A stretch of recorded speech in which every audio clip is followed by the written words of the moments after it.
version, I'm going to tell quick. I'm going to keep moving. Keep it going, right? Yeah, like a shark. All right. I love to fish. Okay? Not at the expense of my career. I definitely put the music above fishing, but just barely. And if I could find a way, because unfortunately I'm not like into the bass fishing thing, because I know that's a whole cultural kind of NASCAR, Kenny Chesney kind of thing. But my thing doesn't work. Unfortunately, where I like to fly fish, people hate my music. It doesn't work. But that's fine. It's fine. But I love to fish, and I get really excited any opportunity I have to fish, especially these days because I'm really busy. So when I first moved up to Seattle, one of the reasons I moved up there is because I'm really into fishing for trout. And if y'all know, you have to drive all the way up to New Mexico or up to Arkansas if you like to, well, you can fish Guadalupe, but if you really want to fish for wild trout. So I move up there, and the first 2 years I'm there, that's literally all I'm doing. I'm just like, and me and Danny Barnes, who's a banjo player from the Bad Livers, fucking amazing player, we would book tours around fly fishing hatches. So that we could actually, it was like, it made total logical sense at the time. So we would play a town, and it'd be like, oh, March Brown Hatch is coming off on the Willamette River. So March Brown Hatch is coming off on the Willamette River, day one opening season of trout fishing. Eugene, I play Eugene. Eugene is an absolutely horrid town to play. Especially where Animal House is from, it seemed like it would be a really cool town. It's got all these liberal people and coffee and thrift stores. It's got all the things you normally put in it. But you play there and a bunch of hippies show up and it's not cool. So I suffer through the night, and as I'm suffering, I'm drinking a lot because I'm trying to get my spiritual equanimity. I'm trying to get it all worked out, and I'm getting really drunk. So instead of making dawn, I make noon on the river because Danny and I are sleeping off a hangover. So we get on the Willamette River, and I'm playing this killer bill at the Crystal Ballroom in Portland that night at 9 o'clock. I'm the first band, but it's a great bill of all these amazing people. And I'm really psyched to do it. Sold out show. So I'm fishing, and it's sunny, and I'm having that feeling that feels like I'm in the water. It's cold, and the sun's dappling through the leaves, and I feel like the presence of God, you know what I mean? Like I just feel basking in the glory of life. I'm fucking alive, and I'm not catching a ton of fish, but I'm feeling good, and I'm digging it. And I have an X number of hours before I have to drive to Portland, which happens to be 3.5 hours from the time that I get there. So I'm fishing, and as the time goes by, and most of the 3.5 hours goes away, the sun goes off the river, and the fish come alive, and this river that seemed like it was just dead just starts to boil with life and this visceral energy, and all of a sudden I'm in like this crazy David Lynch shit, and I'm catching fish, and I'm communing with the spirit, and stuff's going down, and I don't want to leave because it's happening. So I start to do fiscal cliff style math, right? Right? I'm just balancing some stuff out. I'm working it out. I'm going to take some from here, and I'm going to do this. And if I drive 85 miles an hour, I don't need a sound check because it's just me and a guitar. I can totally pull this off. I don't need to be so conservative. I'm going to keep fishing because I'm catching fish. And the time goes, and it rolls on, and it starts rolling faster and faster and faster to the point that I got to go. Right? And about 20 minutes later, I go. And I turn around, I'm in the middle of the Willamette River, which is a river as big as this room. Bigger, probably twice as big as this room. It's a glacial river with deep cuts from all the water when it melts during the snow melt. And I'm in a huge hurry, so I have to run. This is so stupid. Like anybody that fishes is just going, dumbass.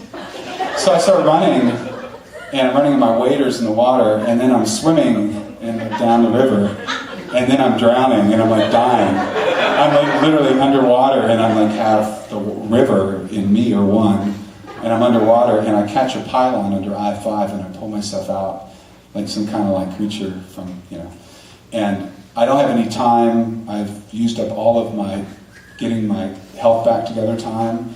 So I can't stop and catch my breath or take my waders off that have the river in them. So I just go just back to the car, jump in the car, peel out, and I've got my waders on, filled with water all the way to the top.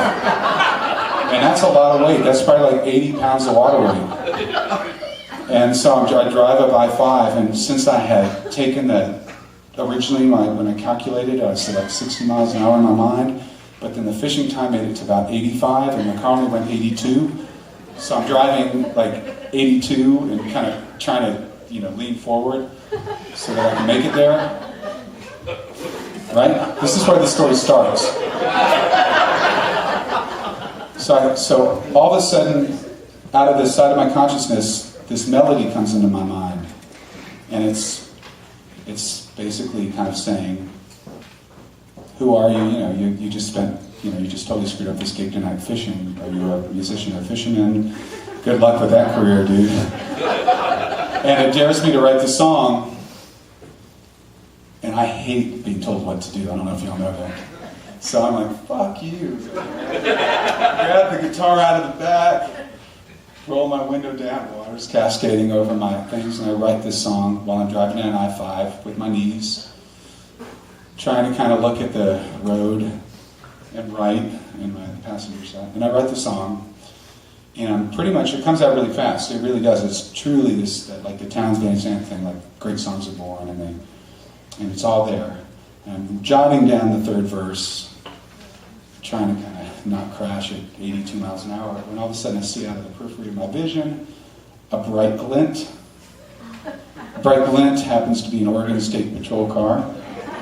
It notices that not only am I not driving with my hands anywhere on the wheel, but I'm not even looking at the highway, and I'm speeding about 18 miles an hour over the speed limit.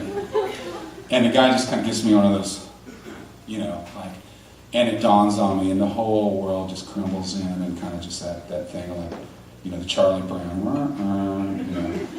pull over, I'm going to miss the gig, I bet I'm going to jail, I'm sure my insurance is expired, there's got to be something stupid I did, probably have a warrant, God only knows. And I'm ready just to deal with it all, and just kind of cash it all in, whatever, I've already totally squandered my career, screw it, I don't care. Whoa. And the guy looks at me, and just as I'm pulling over, I don't know if he knew this the whole time he was going to do this, or if he decided, because I look so pitiful, but he looks at me and he laughs and he drives off.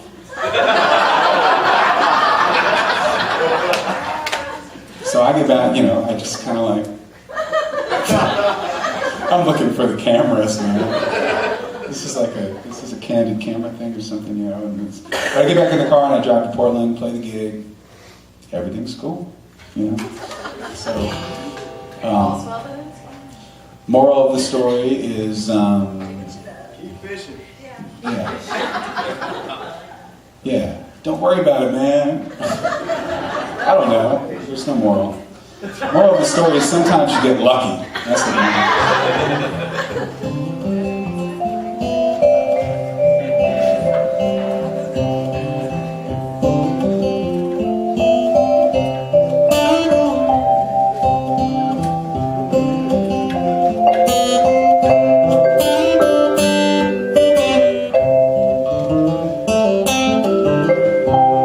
Every day is like a new day.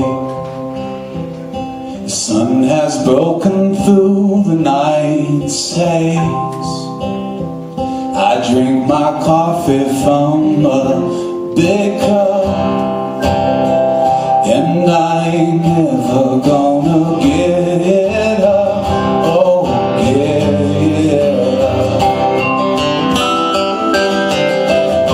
If I was a writer, well, I'd lay around smoking cigarettes and thinking about how life I'd live if I was someone else.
Love.